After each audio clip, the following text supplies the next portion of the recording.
헬싱키로 떠나기 며칠 전 스크루는 우연히 사라를 보았다. 단 사라는 몰랐다. 그는 그날 저녁 구로에게 줄 선물을 사러 아오야마로 갔다. 구로를 위한 자그마한 장신구와 아이들을 위한 일본 그림책, 그런 쇼핑을 하기에 적합한 가게가 아오야마 도리에서 조금 뒤편으로 들어간 곳에 있었다. 1시간 정도를 들여 쇼핑을 한 다음 잠시 쉬기 위해 오모테산도에 접해 있는 전면이 유리로 된 카페에 들어갔다. 창가 자리에 앉아 커피와 참치 샐러드를 주문하고 저녁 노을에 물든 길가의 풍경을 바라보았다. 눈앞을 지나가는 사람들은 대부분 남녀 커플이었다. 그들은 정말 행복해 보였다. 다들 어떤 특별한 장소로, 어떤 즐거운 것이 기다리는 장소로 발걸음을 옮기는 것 같았다. 사람들의 모습이 그의 마음을 움직임 없는 고요 속으로 점점 이끌었다. 바람 없는 겨울밤, 얼어붙은 나무들처럼 적막에 감싸인 마음. 그러나 거기에 아픔은 거의 없었다. 오랜 세월 동안 특별한 아픔을 느끼지 않을 만큼 스크루는 그런 마음속 풍경에 익숙해져 버렸다. 그래도 역시 사라가 여기 같이 있으면 좋을 텐데. 스크루 마음속에 그런 생각이 저절로 일어났다. 그렇지만 어쩔 수 없다. 스크루 자신이 그녀와 만나는 걸 거절했다. 그가 원한 일이다. 그가 스스로 발가벗은 나뭇가지를 얼어붙게 만들었다. 이 상쾌한 여름 저녁에 과연 그게 옳은 일일까? 스크루는 확신이 서지 않았다. 그 직감은 과연 신뢰할 만한 것일까? 그것은 사실 직감도 뭐도 아닌 근거 없는 착각에 지나지 않는 게 아닐까? 포스가 함께하기를 이라고 사라는 말했다. 스크루는 본능이나 직감에 따라 어두운 바다를 오래 여행하는 연어들에 대해 잠시 생각했다. 바로 그때 사라의 모습이 스크루 시야에 들어왔다. 그녀는 요전에 만났을 때와 같은 민트 그린 반소매 원피스에 옅은 갈색 펌프스를 입고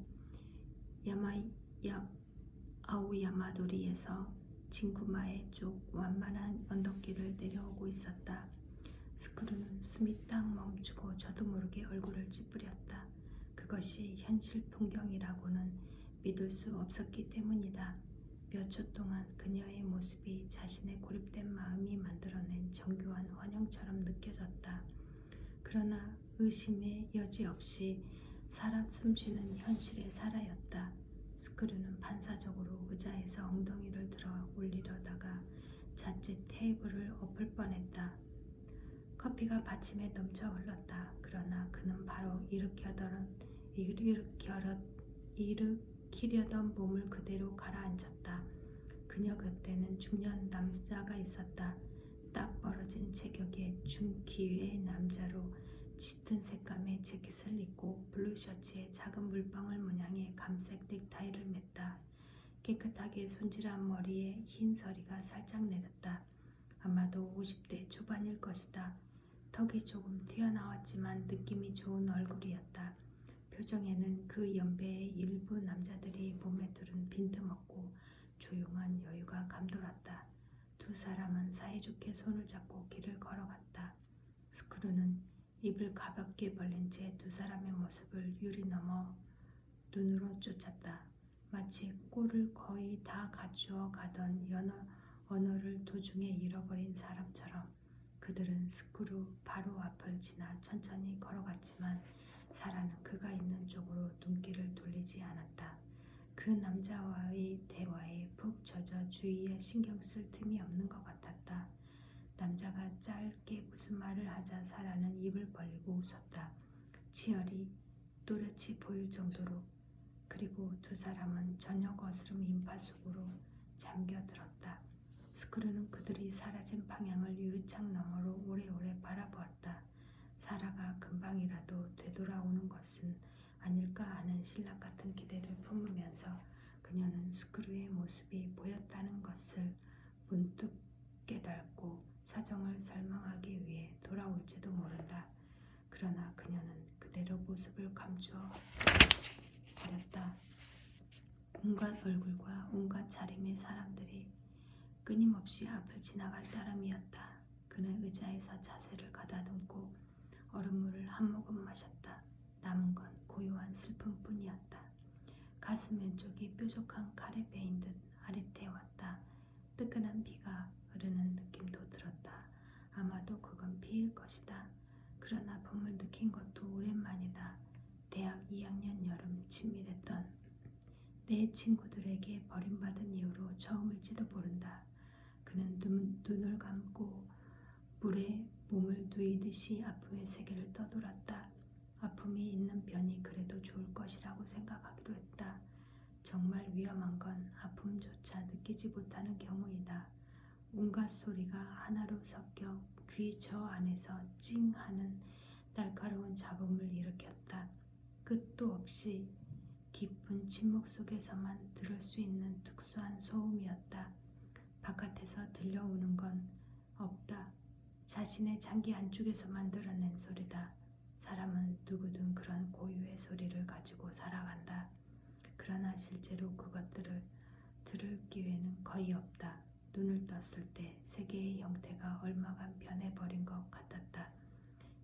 플라스틱 테이블, 하얗고 단순한 커피잔, 반쯤 남은 샌드위치, 왼쪽 손목에 걸린 오래된 자동 태그호이어 시계, 일담한 석간신문, 도로를 따라 늘어선 가로수, 점점 밝아져가는 건너편 가게의 쇼윈도, 모든 것이 아주 조금씩 일그러져 보였다.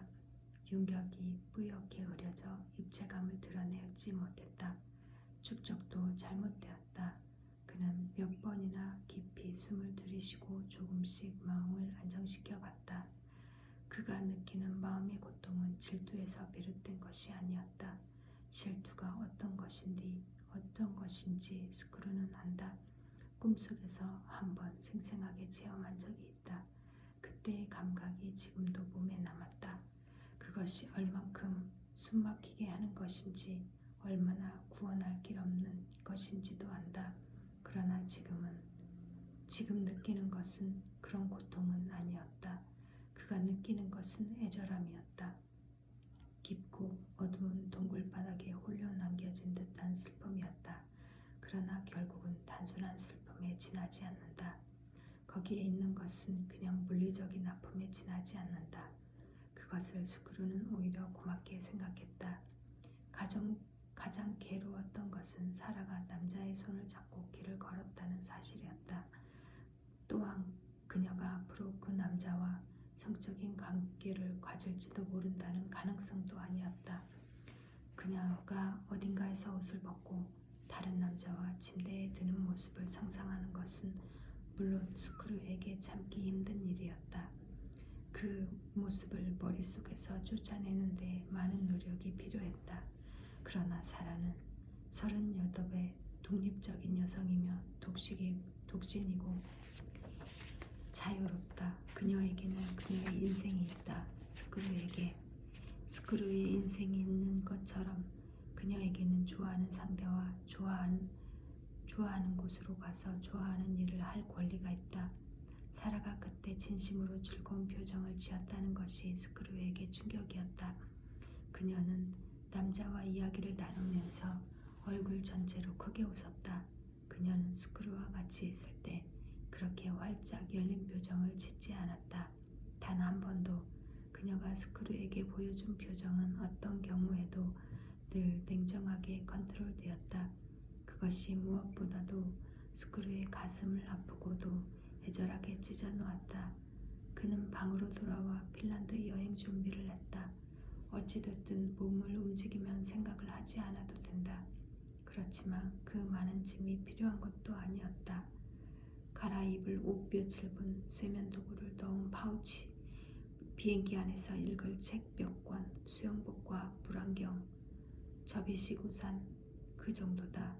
기내로 가지고 들어갈 숄더백에 전부 들어간다. 카메라도 가져가지 않았다. 사진이 무슨 소용이 있겠는가. 그건 원하는 건 살아 숨쉬는 인간이고 살아 숨쉬는 언어였다. 여행 준비를 끝낸 다음 오랜만에 리스트에 순례의 해 레코드를 꺼냈다. 라자르 베르만이 연주하는 3장짜리 LP 15년 전 하이다가 남겨둔 것이었다. 그는 거의 그 레코드를 들을 목적으로 하나만으로 아직도 구식 레코드 플레이어를 가지고 있었다. 첫 장을 테이블에 올리고 이면에 바늘을 올렸다. 제1년 스위스. 그는 소파에 앉아 눈을 감고 음악에 귀를 기울였다. 르말드페이는 그 소곡집의 8번째 곡이다. 레코드에서는 이면의 첫 번째였다. 그는 그 곡을 듣기 시작하여 제2년 이탈리아의 4번째 곡 페트라르카의 소네트 제47번까지 듣곤 한다. 거기서 레코드가 끝나고 바늘이 자동으로 올라간다. 르말드페이 조용한 멜랑콜리가 어린 그 곡은 그의 마음을 값싼 형체 없는 슬픔에 조금씩 윤곽을 그려준다. 마치 허공에 잠겨든 투명한 생명체의 표면에 수없이 많은 가느다란 꽃가루가 달라붙어 전체 형상을 눈앞에 조용히 떠오르게 하는 것처럼 이번에는 이윽고 사라의 형상으로 나타났다. 민트 그린의 반소매 원피스를 입은 사라. 가슴의 통통이 다시 살아났다. 격렬한 통증은 아니다. 어디까지나 격렬한 통증의 기억이다. 어쩔 수 없지 않은가? 스크루는 자신을 향해 말했다. 애당초 텅 비어 있었던 것이 다시 텅 빌 따름 아닌가? 누구에게 불평할 수 있단 말인가? 사람들은 그에게 다가와 그가 얼마나 텅 빈 존재인가를 확인하고 그 다음에는 텅 빈 또는 더욱 더 텅 비어버린 다자기 스크루가 다시금 혼자 남는다. 그뿐이지 않은가? 사람들은 때때로 작은 기념품을 남긴다. 하이다가 남긴 건 순례의 해 레코드 세트였다. 아마도 의도적으로 스크루의 방에 남겨두었을 것이다. 그저 잊고 간 것은 결코 아니다. 스크루는 그 음악을 사랑했다. 그 음악은 하이다에 연결되었고 시로에게도 닿았다. 말하자면 그것은 산산이 흩어진 세 사람을 하나로 연결하는 빗줄이었다. 허망하리만치 가느다란 빗줄이었지만 거기엔 아직도 붉은 피가 살아 흐른다. 음악의 힘이 그것을 가능하게 하는 것이다. 그는 그 음악을 들을 때마다 특히 루이말드페이의 트랙에 귀 기울일 때마다 두 사람을 선명하게 떠올렸다. 때로 그들이 지금도 바로 곁에 머물러 은밀히 숨쉬는 듯 느꼈다. 그들은 둘 다 어느 시점에서 스크루의 인생에서 사라져갔다. 이유도 말하지 않고 참으로 갑작스럽게. 아니, 사라져간 것이 아니다. 그를 잘라버리고 내팽겨졌다는 쪽이 맞을 것이다. 그것은 말할 나위도 없이 스크루 가슴에 상처를 남겼고 그 생채기는 지금도 남아있다. 그렇지만 결국 진정한 의미에서 상처를 입은 것은 또는 부서진 것은 스크루가 아니라 그들 두 사람이 아니었을까? 스크루는 최근에 이르러 그렇게 생각하게 되었다. 나는 내용 없는 텅 빈 인간일지도 모른다. 스크루는 그렇게 생각한다. 그러나 내용이 없기에 설령 일시적이라 해도 거기서 쉴 자리를 찾아내는 사람이 있었던 것이다. 밤에 활동하는 고독한 새가 사람이 살지 않는 어느 집 지붕 뒤편에서 한낮에 안전한 휴식처를 구하듯이 새들은 아마도 그 텅 비고 어두컴컴하고 조용한 공간을 마음에 들어 한 것이다. 그렇다면 스크루는 자신이 공허하다는 것을 오히려 기뻐해야 할지도 모른다. 페트라르카의 소네트 제47번의 마지막 음이 공중으로 사라지고 레코드가 끝나고 바늘이 자동으로 올라가고 토남이 수평으로 움직여 토남 고정 장치로 돌아갔다. 그리고 그는 같은 면에 처음에 다시 한번 바늘을 올렸다. 바늘이 레코드 골을 조용히 더듬어 라자르 베르만의 반복했다. 어디까지나 섬세하고 아름답게 2번 이어서 그 면을 들은 다음 스크류는 파자마로 갈아입고 침대에 들어갔다.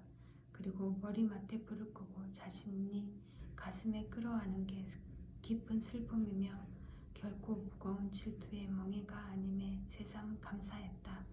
그랬다면 어김없이 잠을 빼앗겼을 것이다. 이윽고 잠이 찾아와 그를 감쌌다. 고작 몇 초 만에 지나지 않았지만 그 그립고 부드러운 감촉을 온몸으로 느낄 수 있었다. 그것 또한 스크류가 그날 밤 감사의 마음을 품은 몇 안 되는 것 가운데 하나였다. 잠속에서 그는 밤의 새소리를 들었다.